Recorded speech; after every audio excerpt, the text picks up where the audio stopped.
episode number 5, Ironman-New-Zealand with Mark Sissons. Welcome to the pursuit of the perfect race. My name is Terry Wilson, and with each episode I bring athletes to you that share their experiences at races in order for you to find your perfect race.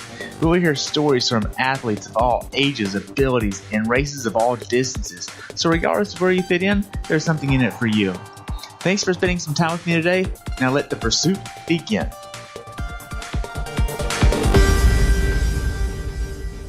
Welcome everybody to the next episode of Pursuit to the Perfect Race. My name is Terry Wilson. Today I have the pleasure of talking with Mark Sissons from New Zealand. He is on Big Sexy Racing, and he's been doing triathlons for 4 years now. And we're going to be talking about Ironman New Zealand today. So welcome to the show, Mark. Glad to have you. Yeah, thanks for having me on here. Interesting discussion. Yeah. So we're talking about Ironman New Zealand today. When did you actually start training for this? Well, I haven't stopped training over the last 12 months. The 2017 year was pretty much just full on right through. So it's absolutely great to finish with an Ironman and just take some time off now. We'll just start with, what day was Ironman New Zealand? It was a Saturday here, so it would have been a Friday over there. So what happens is we usually have our races on a Saturday. I don't know why, it just works for us down here, well, especially New Zealand-wise. So how old are you this year? Can't remember. I know I'm in the 40 to 44-year-old age bracket. Okay. Yeah, as a triathlete refers to themselves as by age groups now. Yes, we all do. How did you find this race to be the race that you would like to actually do? Was this your first Ironman? Yeah, I did this one way back in 2014 when Ironman New Zealand had their 30th anniversary.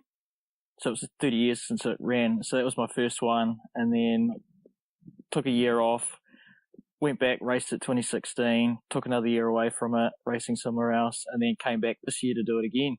With the training side of it, because we'd been training right through last year for 70.3 Worlds and being a mid-year race, it was our winter. We just kept going. I had a Ironman Western Australia at the end of last year, which was my first Ironman for that year. So we just decided to take, the Christmas period off and just keep ticking on the same training plan right through. What plan building did you into use? this one. Sorry, what plan did you use? With my coach, we just sit down and we look at what I've got work-wise and figure something that's going to fit in with my work, and then we just tick on through it. Basically, the week for us is we start Mondays is just a light spin on the bike, usually indoor, get home from work, and then Tuesdays are a pool swim in the morning before work. Usually drags into about half an hour into work time, but I've got a pretty good boss. Wednesdays, that's just a mix-up of it's either going to be inside on a treadmill and some weights, or again back onto the bike. And then my Thursdays were usually, I did a little bit of a high-intensity training class with my wife, which was a good mix-up of everything. It just worked some of those other muscles that you didn't know about.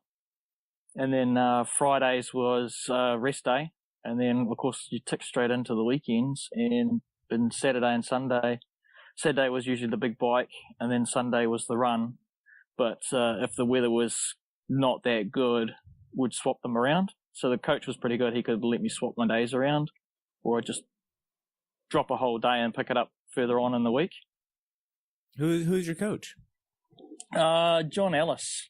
Nice. He's a local triathlete here and does sports massage and everything. I was put onto him probably after I did my first Ironman by a friend of mine, and just we kind of gelled as a coach athlete. How long was your taper? All right, can you hear me? Yep. All right. Yep. And how long is your taper? For this race, it was probably 2 weeks because of injuries. Injuries? Yeah, I actually went into this race severely injured. I only got cleared medically to race on the Monday. Wow. Just that was like, okay, are we going to go and race, or are we just going up to be a spectator? It's most tapers are usually about that week leading into it, because we're travelling. You know, for us here in New Zealand, I live in the South Island in Christchurch. We've got to travel up to the North Island, and we've got friends that'll drive up, and that's a whole day's worth of driving basically, and catching a ferry, or we'll fly, and we can fly directly to the race for a couple of hours worth of flight, and then hire a car, or we just fly up to the main city of Auckland and then 3 hours drive down to it. So you lose a day, maybe a day and a half in travel. So it's the best way just to use it as semi-taper while you're traveling. Right. You traveled up there whenever you got settled in to your hotel, or did you use a condo there?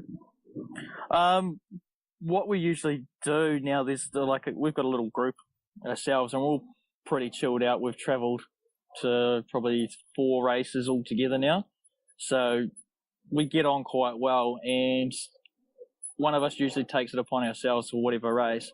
We'll find the accommodation, and it's either, at the moment, we're just going through like book a batch, so it's people's houses or Airbnb type things. And we find that works quite well for all of us, because, hey, we get all the home comforts of a kitchen, and it's all stocked, and all the basic stuff stocked for us, and it works. And we look at the places we stay as close to the race, so we don't have to travel too far. Most of the place we've all stayed is probably been within a kilometre walking. So it works out quite well for after the race. You can just kind of semi-hobble back to where you are. So you got up there on Thursday, and then you got all checked in. How was the actual check-in process? The race check-in. Yes. Athlete, being AWA athlete, it was pretty straightforward. There was no queuing. We got an hour to enter before all the rest of the athletes, so we just walked straight in. The people, if anyone wants to know, to come to Ironman New Zealand just for the volunteers. These people are amazing people. There's about 1.5 persons per athlete for volunteers there. There's a lot of volunteers, and they're out there all day. And you've got from little kids to elderly people who have been doing it for 10, 20 years, just helping out. Wow. Yeah. What was your favorite volunteer slot that you actually remember? The guy you always remember is when you go in to rack your bike on the Friday into transition. Yeah. He's been there, I don't know how many years he's been there. He's always on the videos. And if it's your first time, he asks how many races you've done and everything. And if it's your first time, he yells out, "We have another first timer," and everybody cheers and starts applauding. And then away you go. You get shown where your racking is through the volunteers. That's pretty fun. Yeah. I don't think I had that at Ironman Chattanooga when I did that one. Was there anything special about the check-in process that you noticed? This year with it, they did, because it's 40 years of Ironman itself, they had a big billboard up so you could go and sign your name on that. So AWA, we got in first, so we got to pick all the good spots for it. Mine's like prime centre middle. But other thing is, once we got out, you search through your bag and find what you've got in there. And there was a big envelope. It was like a A4 envelope, and it said, "To the Ironman athlete" on it. So we're just standing out in the open and open it up and have a look. And it's a letter from one of the kids from the local schools. And it's got a little drawing on it, and it says, whatever they want to personalise to it. And, all the best, or you are an Iron Man, I like Iron Man. You read it and you think, well, they've actually stepped outside of the normal here, and there's the kids from the schools, because they're all out there helping and cheering on, and it's like a little personal touch. It kind of picks you up, it gives you a big smile. And we're reading that, and I showing my wife that, and one of the event organisers, I can't remember her name, was just standing off to the side watching us, and then she said, "Oh, do you really like that?" And we said, "Yeah, this is pretty cool. It's just something that's just made us smile, just that little bit extra." And he goes, "It's something new we're trying, and we just want to see what it is." And talking to other athletes, everyone was just amazed by it, totally blown away. Some of the athletes went to the schools on the Monday to find the kids. Oh, really? To say thank you for it, yeah. But what we've done is we've got a postcard from where we live, and we're going to send that to the school, just to let the kids know that, it was a New Zealand athlete, but they came from the South Island for it, and just to say thanks. Wow, that's pretty cool. Yeah, it kept us smiling the whole way through it, and you see other pros posted up on Instagram and things like that, these letters, and mentioned bits and pieces about it. It's definitely a nice little touch to just getting the traditional marketing stuff. I mean, or your promotional stuff. This is like an envelope. And you're like, oh, okay, I wonder what's in this. Yeah, that's nice. All right, so you got your bike racked. You got everything that day set up. Did you have like a special dinner that you do to get ready for the race? Not really. We kind of just, you do like pasta and chicken usually at the lunchtime. The day before seems a little bit easier on the stomach. And then kind of, for me, I just snack into the evening type stuff. And if I feel like something, I'll go and make a sandwich or just do something like that. But, pre-race evenings, nothing changes. I'll still sit down and have 2 beers. A lot of my friends just can't believe that. I'll still have a beer or two in the evening before the race, where they won't drink at all. So you're saying about, for Americans, about 0.62 away from the mile, or away from the race, 0.62 away from the race, and you wake up race morning at what time? For New Zealand's, we probably get up around just after 4 a.m. Okay. For us, because there was 3 athletes staying in the house this time, so everyone's got their own little routine. So you get your own little system going. You do what you got to do, and we'll just chill around and don't do much. And then 4 o'clock we're up, and then we kind of head down just after 5 to transition. Gives yourself just that little bit more time. Walk in there and do what you got to do. Borrow bike pumps from your next door competitor, or have a chat with the commentators. We know one of the commentators quite well. He's a sports reporter here in Christchurch. And for us, it's like, it's not Ironman until we hear his voice in the early hours of the morning. And he's just talking about what's going on for the day. And then occasionally you'll hear Mike Riley come in as well, and he'll start talking. But you get yourself down there, you get yourself sorted. There's a big welcome where they've got a Mary Waka, which is a canoe, comes in, and then they basically stand on the beach and welcome everybody to the race. And then they paddle back out, and then it's still dark at that stage. One of the best things about Taupo Swim? Yeah? Freshwater lake. Freshwater lake. So freshwater lake. This is at Ironman New Zealand. Yep. Okay. You can drink the lake. Wow. Yeah. It's not advised to drink in the first 500 and the last 500. Yeah. But it's freshwater. It's freshwater lake. You can see the bottom the whole way. Wow. Yeah. It's that crystal clear on it. And there's nothing that'll kill you, eat you. Yeah, if you look at a map of New Zealand and the North Island, there's a big lake in the middle. That's where we swim. Wow. Was it one loop or 2 loops? One loop. One loop. So, you just basically swim along the shoreline and then come back again. Okay. On it. And, they changed it around this year where we actually swam into the marina and come up through the marina. Otherwise, you're not allowed to swim in there at all any time of the year. The current's too strong because it's the headwater for the river. So you could sit there and you get sucked down the waterfall and everything else. So there's a waterfall in the lake that you swim the race in. As it heads out of the lake, there's big floodgates, controlled floodgates, so they can open and close them for the flow of the river. Yeah, and then further down is just some big rapids and big scenic rapids. That will not help your race time there. It does when you're practicing. It's quite good for you because the gates are open, so you can actually feel the water being drawn as you swim back, and it's quite noticeable. You're doing 1 stroke for every 3 going the other way. Did you get to practice in this lake?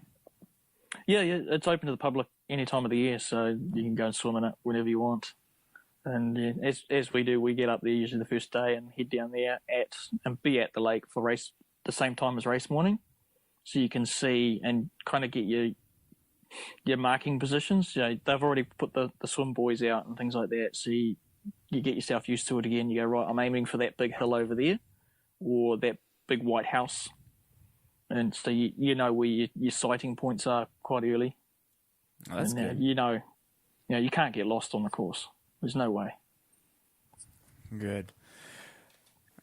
And they just ask the pro athletes to go out. They start earlier than us, just 6:45 they start, and it's still dark. So by the time us age group is just getting out there, the light's just coming up, which is, for Taupo, when it's a really nice, clear, still cloudless day, it's one of the most magical starts. Wow. You couldn't ask for anything better down there. This is, I don't know how many Ironman races they've got now, but this is probably one of a few that are the mass start. Oh, wow. So it is a mass start? It's a mass start. We've got enough space for a mass start, Wow. and it's always been a mass start. So this year, was it wetsuit legal? Yeah, every year it's been wetsuit legal.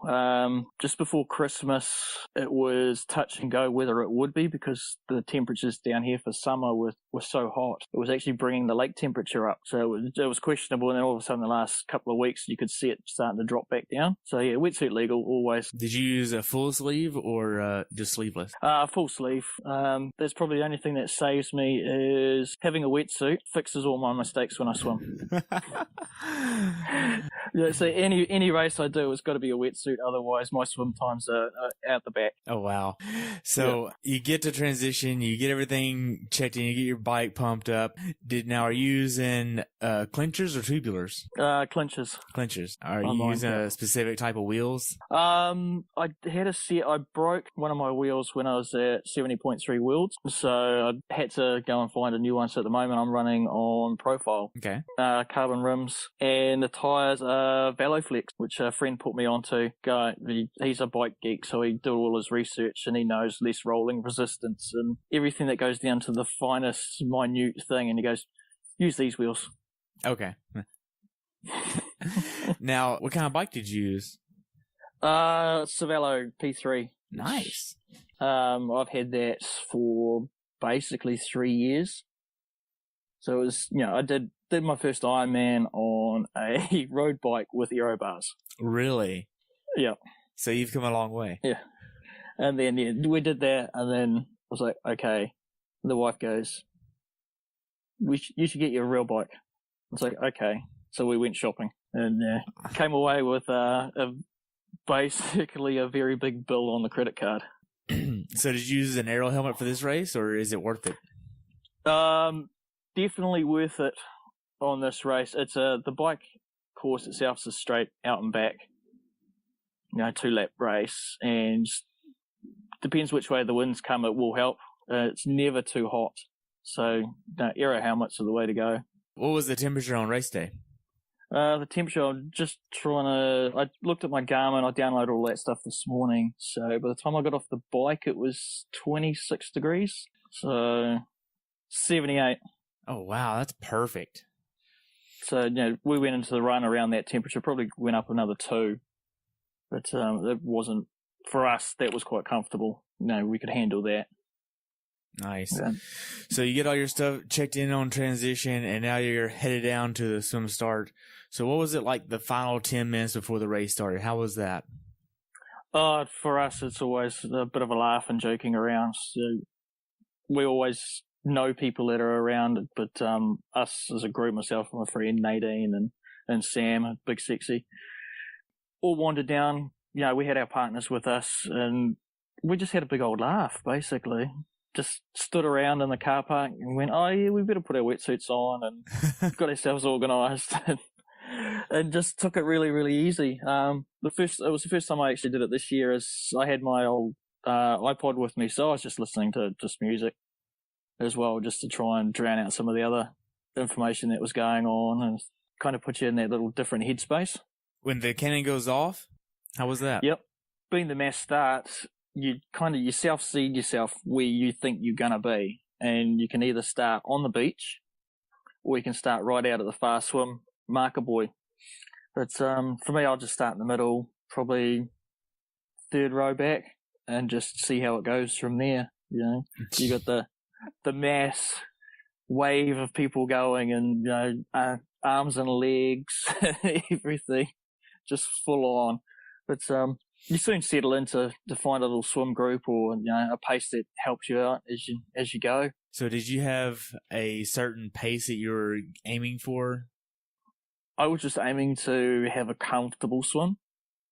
I haven't had a lot of swim training. I was just kind of just going on what I'd been doing for the last couple of weeks. So if it felt good at the time, I just kind of stayed at that pace. For this race, it was like, initially in the back of my mind, I was thinking, I'm probably going to swim at 109. I just wasn't feeling the swim in the build-ups or anything like that. And I hadn't had a big, long swims for this year. I'd only probably done one 4K swim, and that was it. All the rest were just little tiny ones. But, once we settled into the swim, it just tagged onto a group that seemed to be moving at the same pace that I wanted to be, so it was comfortable enough that I was like, well, I'm not going to drag them and just sit in behind two guys and let them do the work and just have a little rest. And it seemed to work quite well for me. What was your overall time? 1 hour 1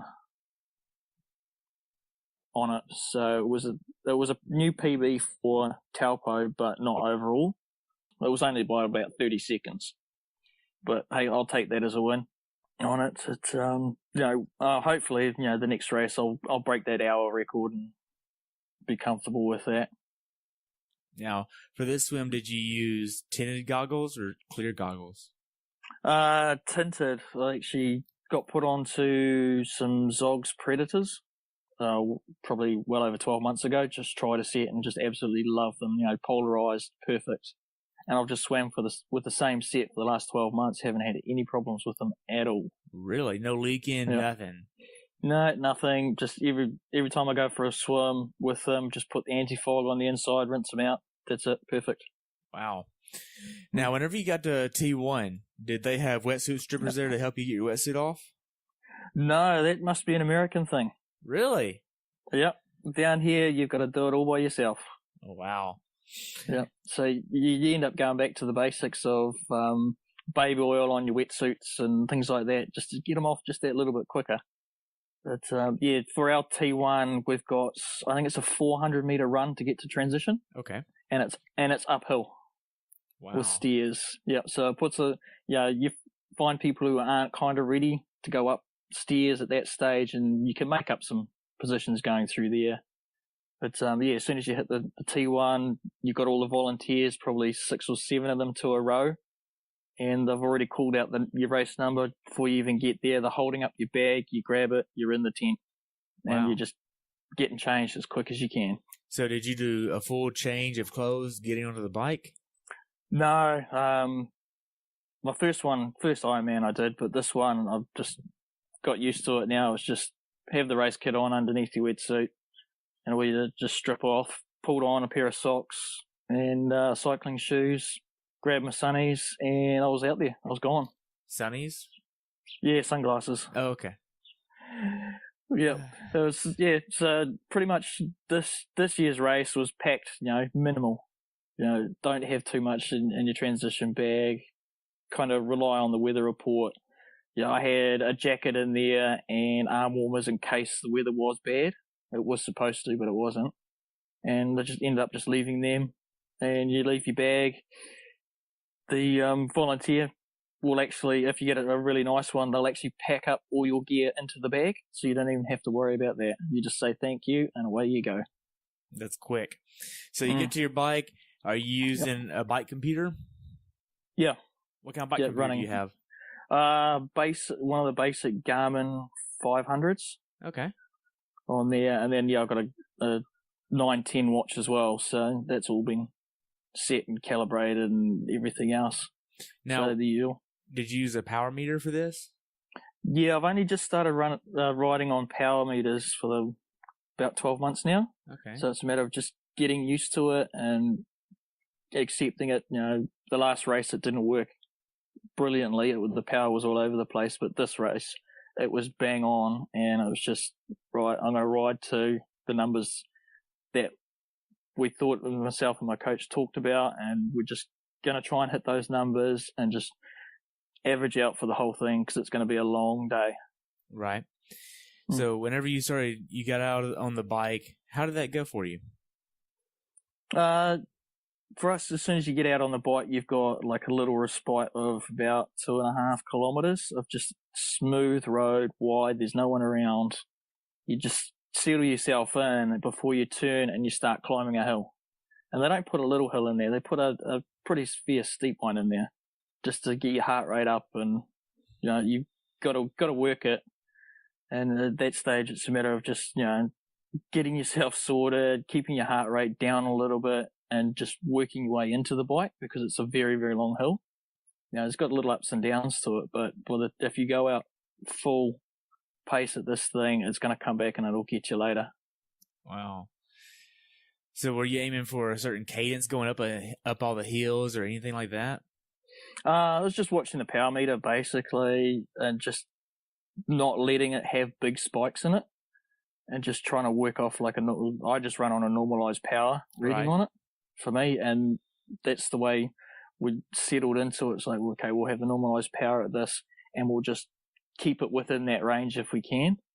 And then, your 30-second split as well, so you can see when you really start to push a bit too much. Okay. How was the nutrition or aid stations? I don't know what y'all call them down there. Aid stations they set them up, I think they're about every 22, 23 kilometers as an aid station for us. And with the on-course nutrition, it's perfectly fine because it's what I use anyway. We had Cliff Bars and we had Noon electrolytes. Oh, wow. Out there. And then you got all your other stuff, like your bananas and chocolate bars and water and, you name it, they've got it type stuff. What kind of hydration plan were you using?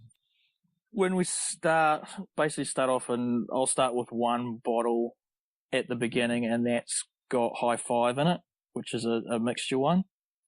And I'll pick up a water either at the first aid station or the second aid station. Because for me, I just don't want to overload too much too quickly because it has come back and it's got me in other races. And because you're still climbing by the time you hit an aid station, it's just like, well, I haven't had a chance to get any fluids or anything like that into me yet because I've been too busy climbing. So we just settle in, and I'll probably swap out my bottles every aid station. Even if I don't need it, might as well just throw it away and get another one. Because at that stage, you find the water's started to warm up a little bit, or that electrolyte is probably a little bit too sweet for you, or not sweet enough. I don't know how they might get a big container and just pour a whole lot into it and then dunk the bottles in. So that every aid station, the electrolytes they could be a little bit weak or a little bit too strong. But, we seem to just deal with it as I go. It's nothing new. The water's perfectly safe to drink. So, all right. You get a lot of people who go, I don't like the taste of the water out of that aid station. I was like, well, it came in a giant water tanker. It's the same water that's at the next aid station. Wow. Now, did you have a certain amount of calories you were trying to hit every hour of the bike?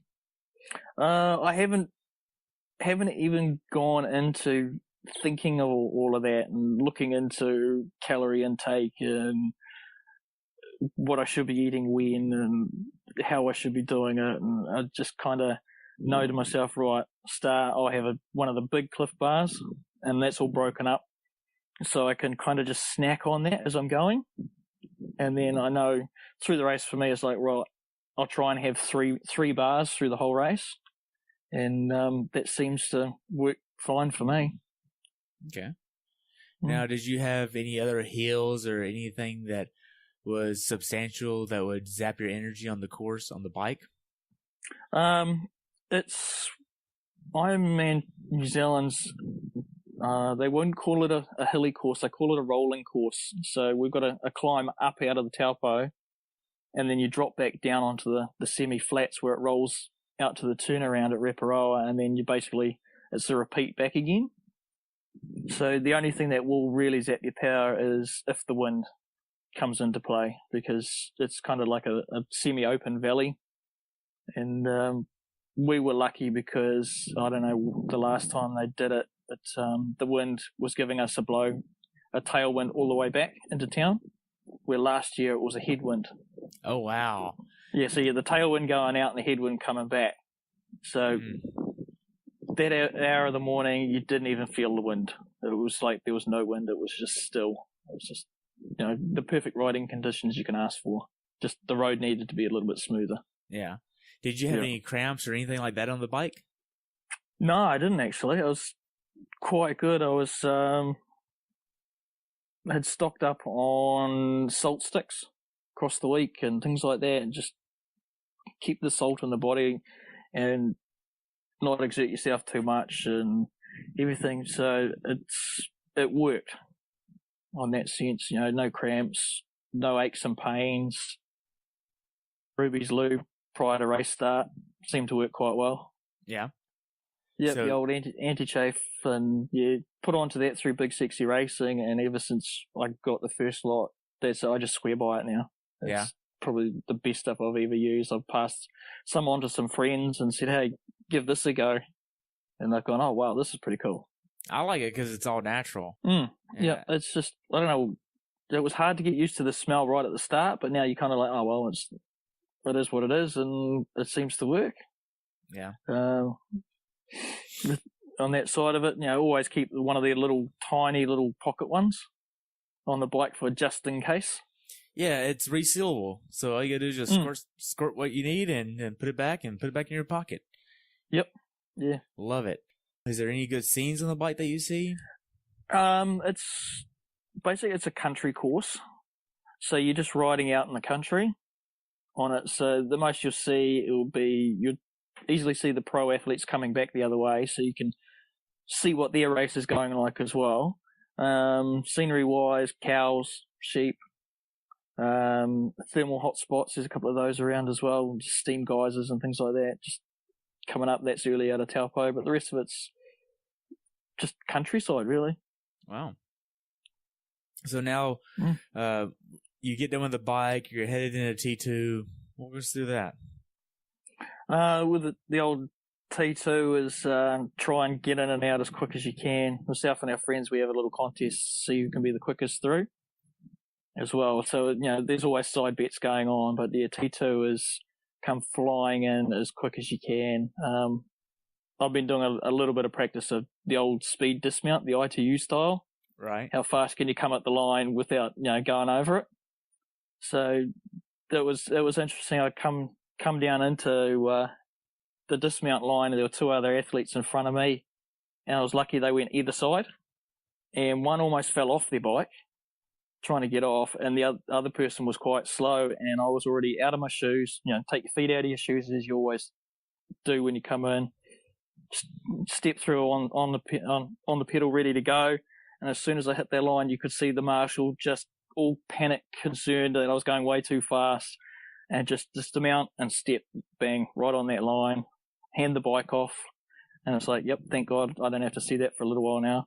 And back through where you've got the guy who's already called your race number, volunteers are holding up your race pack, and straight back in again. And, kind of being somewhere up the front end of the fields, the mid, instead of way back in the mid pack, there's a lot more volunteers. Oh, yeah? In the tents. So it's the same thing as T1. You find the volunteer, he'll chase you in there, and as soon as you're getting your stuff organised, they've got the bag upside down on the ground, and they're either picking up the stuff that you're dropping, or they're like, right, what do you want? Or they're lining up your shoes for you. So, your left foot, left shoe, right foot, right shoe. That's as nice. You go in. Yeah, for me, going through there is bare minimum hat, race belt, a fresh pair of socks. I always find changing socks helps. Do you use any type of body glide on your feet or anything? A little bit of Ruby's just on my toes. Okay. Yeah, found it just works. It's the only place I'll get a blister or two on my toes. I've been pretty lucky, touching wood, with my feet and running long distance on it. But I'd forgotten this time I was just going that quick with it. But changing over the socks, fresh pair of socks, and this time was a brand new pair. Put some rupees on your feet, and do you have like any type of nutrition that you take with you on your run? No, none at all. I've got on my race belt, it's got one of those little pockets. Okay. Zip pockets in the back, so that's usually got like a little Ziploc bag, and I've got sitting in there is either a small thing of rubies. There's paracetamol tablets just for the aches and pains type thing, and more salt stick tablets. Just finds it easier just to have a different bag, so you're not looking around. You just know it's straight there. You've packed it already. You just grab it and away you go. So whenever you get onto the run course, you're relying solely on the on-course nutrition? Yep. I'll take the numerous races that I've had 3 or 4 gels that I'm already taking, and I don't even use them. So nowadays it's like, well, I haven't used them in 5 races. What's the point? I found just no need to take them. But on-course nutrition is, if you ever get a chance, look up the Ironman New Zealand website and have a look at what we do get on course. Really? They load it up. Yep. You could have a big wholesome meal going through, from pretzels to lollies to potato chips. A lolly? A lolly, sweet. Okay. Yeah. Still all these different things that I haven't heard of. Yeah, sweets. We had Moro bars, which is like a candy bar. Yeah, kind of like a Snickers, but without the peanuts in it. And, they'll chop those up. They've had, one of the aid stations has Red Bull as well. So, they're flagging quite a lot. You can get that. And then, your standard, your on course, all your chew blocks and your gels and all of that stuff's all there available as well. One of the aid stations, I think, actually had watermelon. Watermelon? Yeah. Did you partake in the watermelon?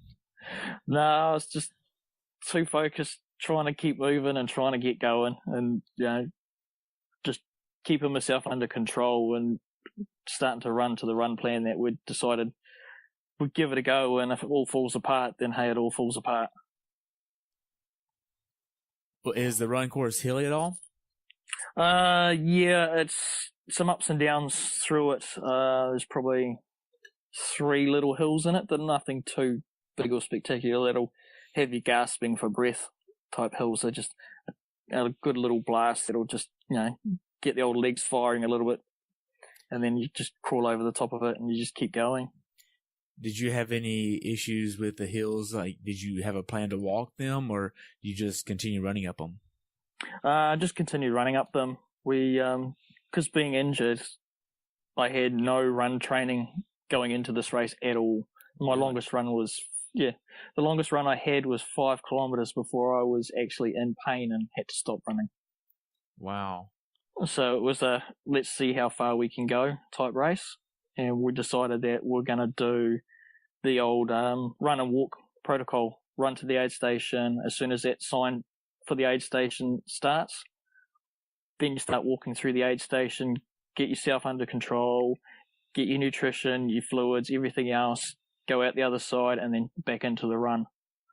And that was the plan, was just to keep doing that at a nice little steady pace, not the high pace that I had previously been running at. It was just, right, this is going to hurt. We know it's going to hurt. Let's do it comfortably. Now, the aid stations in the New Zealand race, are they separated by like every 3K? Depends on the race. Most of them are 2 to 2.5 kilometers. Okay. So that's about a mile and a half to 2 miles. Yeah, it's around that. Okay. But, some of them are double aid stations, so you get them on both sides. And, as you go through them, there's just people there with drinks and holding up everything that you want. So you don't really have to slow down. And you've got little kids that are probably like 4 or 5 as well, holding up little cups of ice water and things like this. And they're getting into it. They're loving it. Now, did you have any cramps on the run at all? No cramps. It was just the injury itself. The hip pain started to flare up into it. So it was a matter of just trying to manage that. And by walking the aid stations, it eased off. Big old handful of ice into the side of the shorts, let the ice melt, and try and calm it down. A bit of paracetamol every now and again just to get something working. And that was managing that right through to the end. I was going pretty well. I had a friend of mine, and she was a whole lap down on me, but she was only like a couple of seconds behind me, so I took a little bit longer in the aid station. She caught me up, and we were running the same pace, and we were encouraging each other. And my race plan seemed to work for her, and it kept her going as well. So we just ticked along at that quite comfortably. And as you do, you have a chat to each other, and you just motivate each other to keep going. And you see other friends out on course, and high five everyone.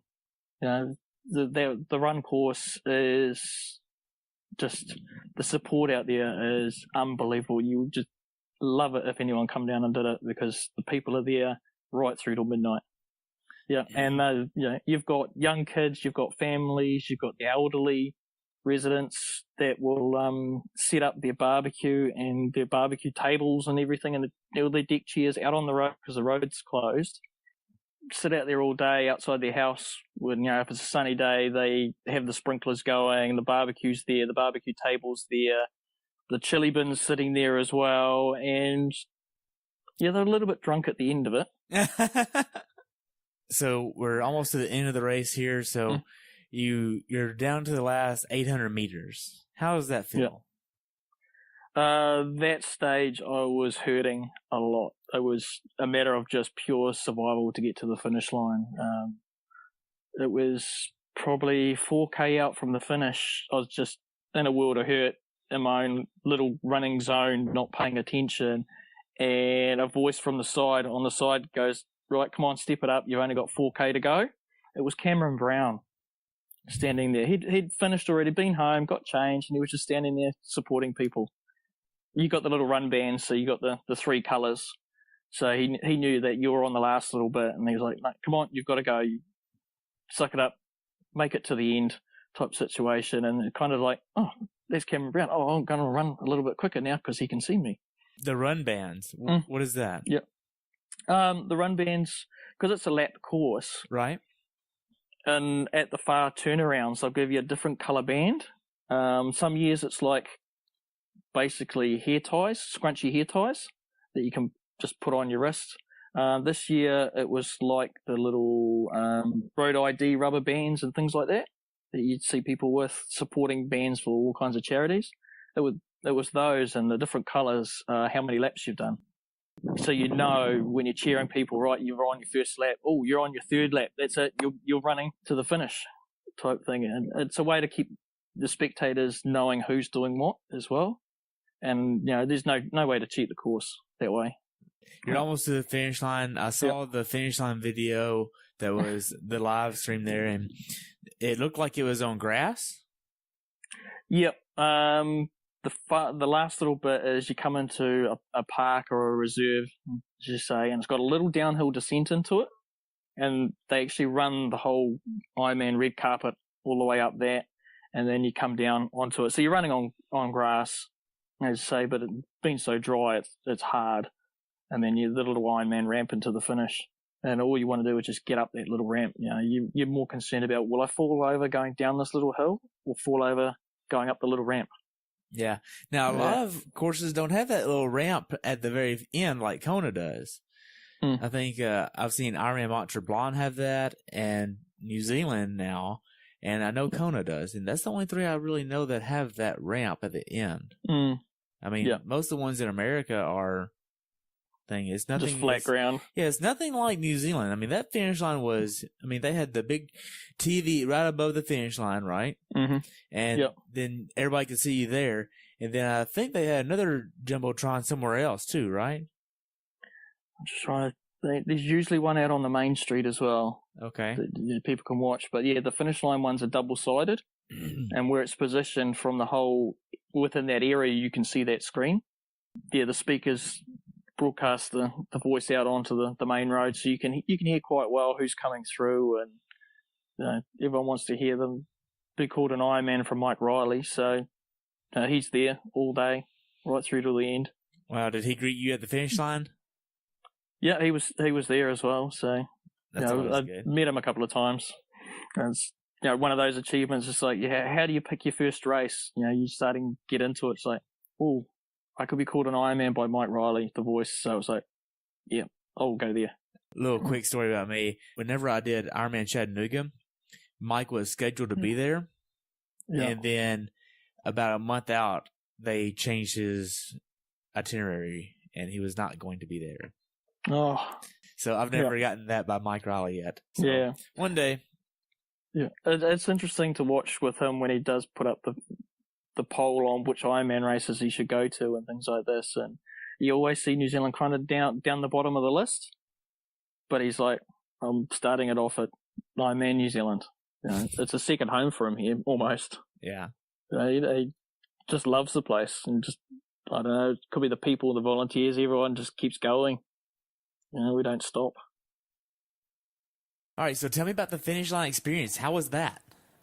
Oh, the finish line experience was just, it was a lot of fun. Once you cross the line, you're exhausted, you get your medal and your towel, and they ask you, you okay? And some people aren't, some people are.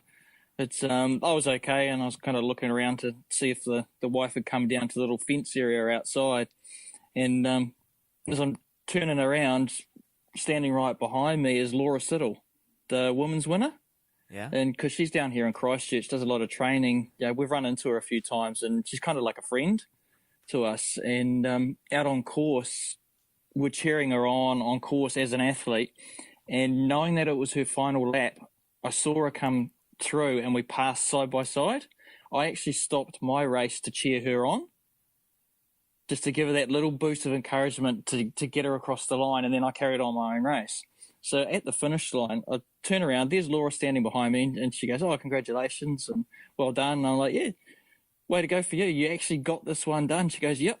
But if I wasn't so busy, I would have stopped and told you off for stopping to tell me to go. And I was like, what, really? And she goes, yeah, there's no need for you to stop your own race. And I'm like, no, it's perfectly fine. I was having a good day, I was there to cheer you on to get you to win this thing. She's had a couple of attempts at it and always second place. And just having her there was like, oh, wow, okay. She'd come down from doing her thing and seen someone that she knows cross the line to give you a bit of a telling off type situation. We're like, oh, cool. And then later on in the day, we're just standing cheering everyone else on, and she comes walking along with her bike, and she likes to go and get a big feeder, burgers and stuff, and she's like, oh, I've got to put my bike away. And I was like, no, that's all right, just leave it with us, we'll just leave it here on the fence line. She goes, oh, as long as you don't do anything with it. And I said, nah, we wouldn't do anything like that. She goes to walk away, and I just start talking really loud, professional athletes, bike for sale, taking offers. She had a bit of a crack up at that. It was quite funny.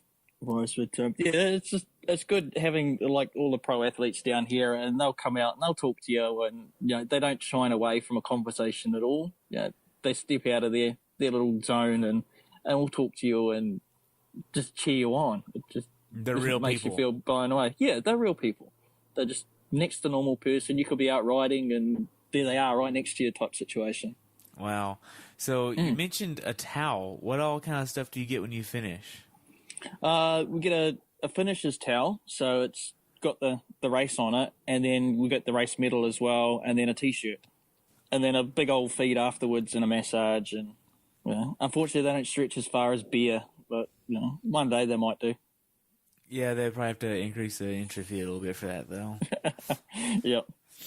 I've been pretty lucky. My wife has been one of those awesome supporters, and as soon as I finish, she's got a cold beer in her bag right there when I come out of the tent. And she's like, oh, here, you want one of these? Yes. Yes, I do.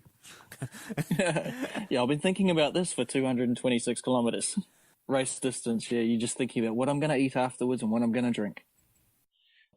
Now, let's just talk about the whole thing in retrospect. If you could, if you could pass on a few pieces of advice for people that are going to do this race in the future or thinking about doing this race, what would you tell them about it? The Ironman New Zealand, come down for the most scenic, amazing race you'll ever have in your life. It's, even if you're having a bad day, the volunteers, the crowd, they'll keep you entertained, right through to the finish line on it. It's an honest race, and if you kind of haven't done the full training, it can hurt, but you'll get through it, It's easily done. You start in the dark, you can finish in the dark if you want, but the party's still going right down to the finish line. Wow. Workmate's partner racing last year, and she missed the cutoff by half an hour. Oh. So she came back this year, and she was determined to finish, and she made it by half an hour. Wow, that's awesome. Yeah. And, we were all there cheering her on for it, And she loved it, and they pretty much almost got everyone home for it. No, they were still welcoming people over probably 6 or 7 minutes after the cutoff. But they've been out there all day, so it was like, yep, you deserve it. We're not going to shut down the finish line. Right. Now, so my goal race, or my race that is on my bucket list, I've been wanting to do for years, probably since 2005. So at least 13 years. Is the Comrades Marathon. Have you heard of that? No. No, so it's a gun-to-gun race. And it's just a running race, just straight running. It's in South Africa. It's from Durban to Pietermaritzburg, or the other way around, depending on the year, because it's rather an up year or down year. So you're either going up the mountains or you're going down the mountains. And being that it's a gun-to-gun race, there's 25,000 people running the race normally, and the gun goes off. Your time starts regardless of where you are. And if you're in the back, hey, your time starts just like the pros up front. Doesn't matter. Yeah, 5 minutes to get to the line. Yeah, if not longer. And then they have cutoff points along the way. They have a race official stand up with the watch, and at a certain time, he'll shoot a gun. And no one else is allowed past him. Everybody is shuttled onto a bus. Yeah. Like, you're not allowed to go past him. So you got to keep a pace to beat the... Right. And then there's, I think, 3 intermittent cutoffs, and then there's the main finish line. And again, it's once that gun goes off at the finish line at 12 hours, no one finishes. Yeah. Like, I've been told that they shut the door. They shut the doors to the stadium. Nobody enters the stadium. Like, that's it. Hey, you didn't make it. Have fun. Yeah. See you next year. Yeah, like, they don't even list you as a DNF. Like, you're just not. It's like you're never there. Jesus. So, what's next for you? Just basically, it's just recovery at the moment. Just trying to sort the injury out and nail that down, get that right. But with the winter coming in, we'll run a winter series of just local duathlons. And, they're only just not even a sprint distance. So it's enough to keep you ticking over for winter. But some days you just don't even want to get out because it's that cold and wet and horrible and icy cold winds, and you could have snow or sleet coming through. That's being local races, it's always worth the support. Right. Just to keep them going here, because before you know it, it's rolling around and spring's back again and the racing's starting. But at the moment, it's get through the winter, get the injuries done, possibly go back up to Taupo, and there's a 70.3 up there in December, so we might race up, do that one, and then look into March this time again next year for Ironman New Zealand, do the full. Nice. Yeah, it's. Now, if you want, you can come to Texas and do another one here. It's later next month. Yeah, trying to get it past the boss was a little bit hard. Okay. We had a big travel year last year, and it was unbelievable how much we spent traveling and racing. And this year, it's like, no, we'll take it easy. We'll stay home. and I'll back off my races and I'll let her do what she wants to do. The wife's going to do 2 marathons herself, so it's like, no, I'll come support you and we'll do that, and then we'll see what next year brings. Oh, that's good. But I like the idea of getting back up to the States again and racing. It was great fun coming for the 70.3 Worlds and looking around, and like Chattanooga itself. It's like, man, I want to do the Ironman course here. I've done that one. It's beautiful. It's like a downriver swim. How good can that get? Amazing. Yeah. It's like, PB's on the swim time. Yep. Yeah. Easy. And then just head out and, talking to the other guys out there and say, oh, yeah, man, love it. The run course is half of what the Worlds was. So, that wasn't too hard. I didn't find that too hard. It was just, race mistake, never gone and rode my bike over the run course, so I didn't know it. So all of a sudden you go, oh, look, there's a hill, damn. And it was like, other side, oh, there's another hill. Basic rookie mistakes. Yeah. So if other athletes want to follow you on Instagram or on Facebook, how could they reach you? Yeah, Instagram is Sissons. Will be the easiest way to find me, and just go through the photos. We've had a bit of fun over the last couple of days taking some strange photos. Yes, we do. I think we did the new fad going through. It was one of the pros or somebody started the flat pack picture with the bike laid out and them laid out and the wetsuit laid out and the transition gear. So we all started doing that as well. We come up with some funny shots. That's awesome. For it. Yeah. Well, Mark, I just want to thank you for your time today. It's been a joy talking with you and getting to hear your Australian accent or Southern accent. Well, careful. Careful. We're not Australian down here. Them's are fighting words. How should I say that then? We're in New Zealand. New Zealand. Kiwis. Okay. Getting used to your Kiwi accent. Is that better? Yeah. Okay. Yeah, that's a lot better. All right. Yep. I would assume that you're an all-black fan. Yes. Okay. Me too. Yeah. I love it. So, yeah. Mark, just thank you for your time. I've enjoyed talking to you, and I look forward to seeing you race again in the future. Yep. And that's all I have. Do you have anything else you'd like to add? Enjoy your summer season that's coming up. Just remember, if you want to race all year, come down this way, because your winter is our summer. We got some of the best races. You've got Ironman-New-Zealand, you've got Challenge Wanaka, which is down the South Island here, which everyone says is just the scenery course to do. And you could do Challenge Wanaka half, and 2 weeks later race Ironman-New-Zealand. So my first race is coming up in a few weeks. I'm doing Ironman Texas 70.3 down in Galveston. That'll be my first race. And then I got another race a little bit later in Tennessee, the Chattanooga. It is not the same course as Worlds, thankfully. Oh, the 70.3 one. Yeah. Yeah. Oh, come on. That Worlds course was amazing. I loved it. Yeah. Just that little bit of a climb on the bike and nice gentle rolling hills on the run. Yeah. That's one place I'd love to get back to. I love Chattanooga. Myself and my wife. We qualified and just took it as a trip of a lifetime to go and do.